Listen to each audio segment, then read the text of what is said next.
I learned how to force it, how to do it anyway, even if I felt all the things, but it didn't fix the brokenness that was inside of me.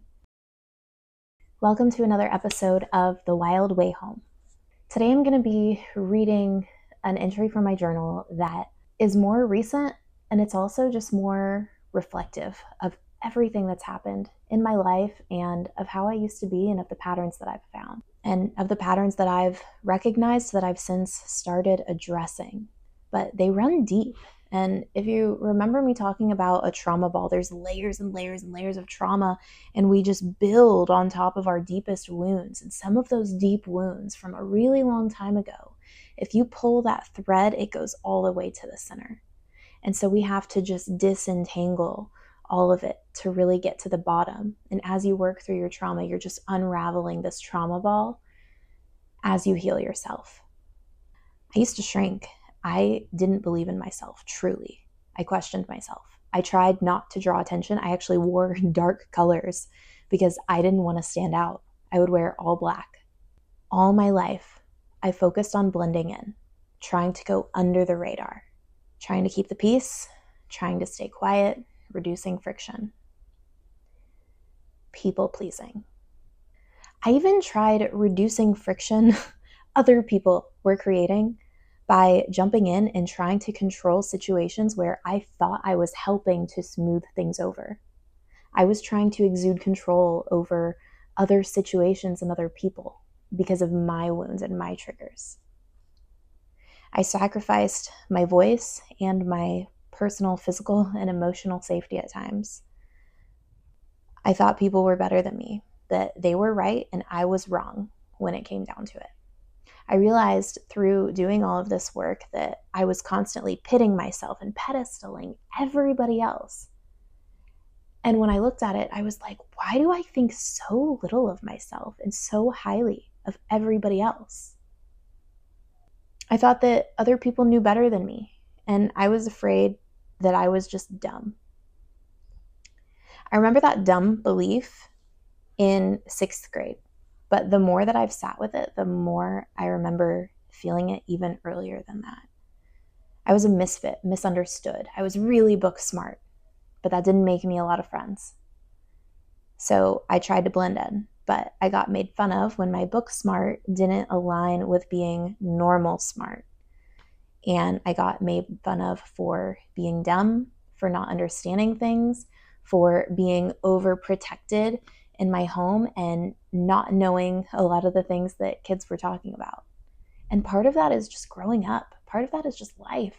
We generate trauma just by being in circumstances and situations as we're growing and as we have these insecurities. But I got made fun of for being dumb and for things going over my head. And then kids actually thought that I was doing it on purpose. And then I got made fun of for that. And so ever since that point in my life, I was always so terribly insecure that I was actually dumb. As I got older, those voices never stopped speaking to me. They were hardwired in my system, in my decisions, in the belief in myself, of who I was and how I was. I learned how to force it, how to do it anyway, even if I felt all the things.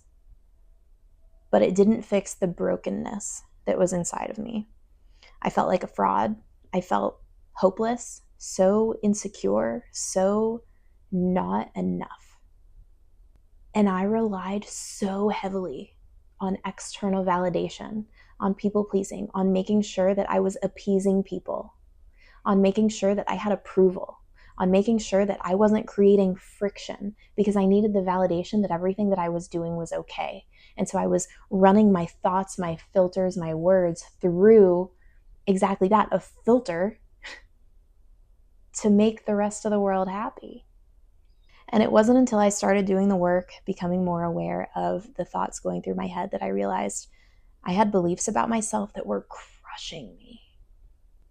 My raw spots, my deepest wounds, I'm not good enough. I'm dumb. And my greatest triggers, being misunderstood, being abandoned, conflict. And that one ties in with yelling, interrupting, and aggression. And it still makes me tear up because I didn't realize how broken I was. I didn't realize all of these things that were still inside me. I didn't realize how much would bubble up when I started working on it because I had suppressed it for so long.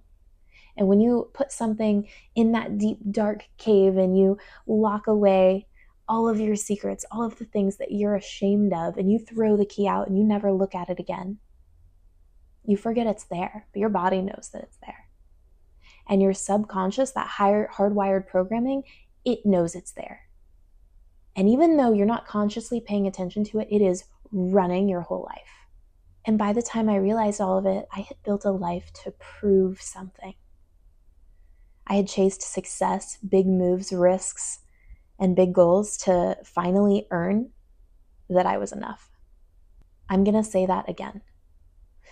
I had built a life to prove something.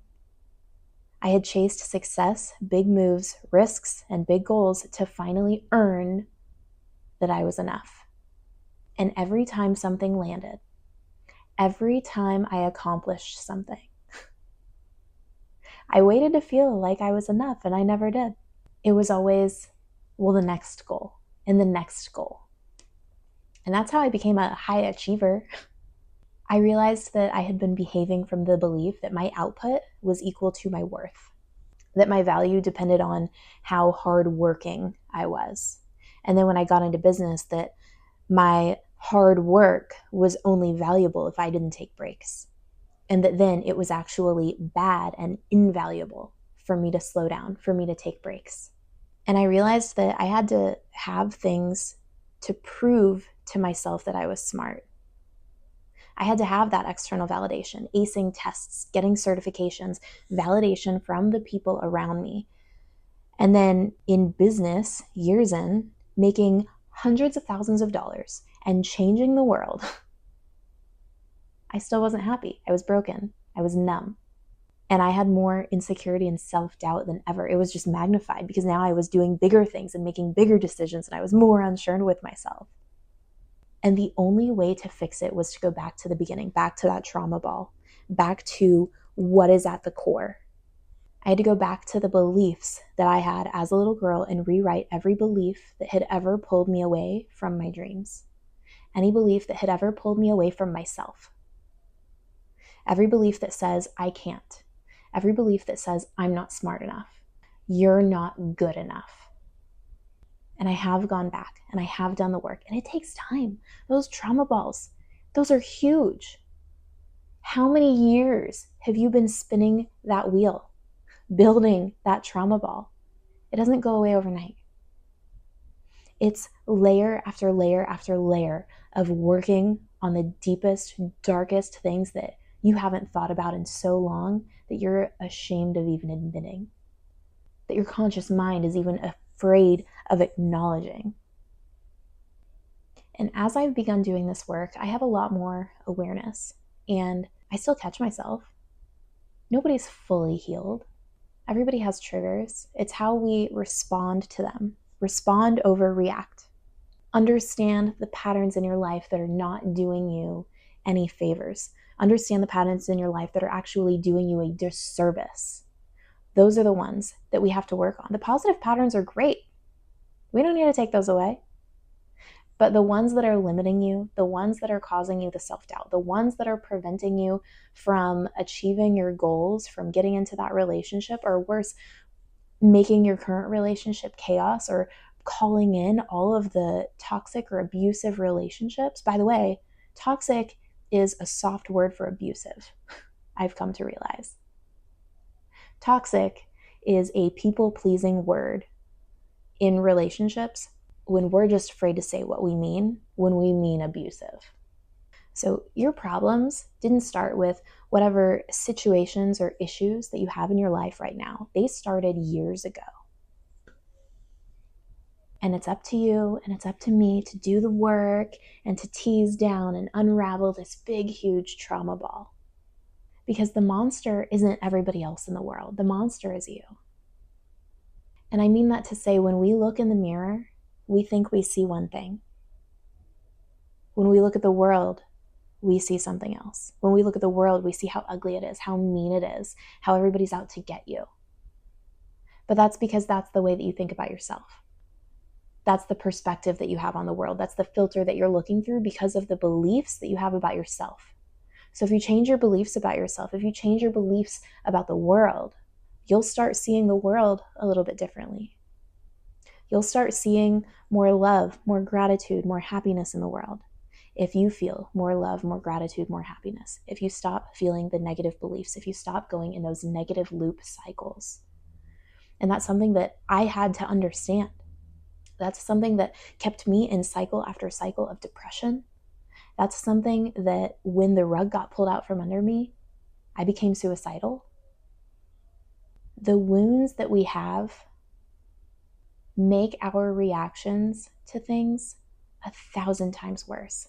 Something that should have just pinged you a little bit or been something that you can brush off, we have this huge explosion to.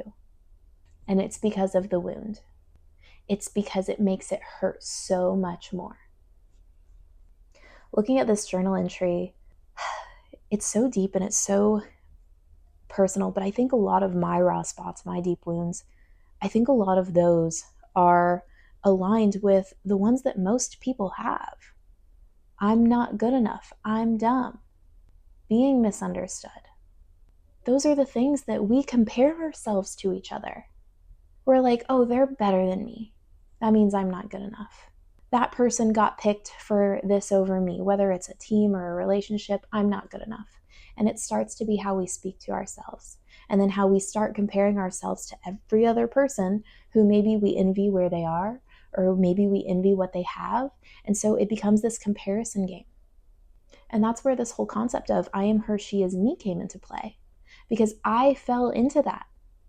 That's a mantra that I began telling myself because I was comparing myself to another woman.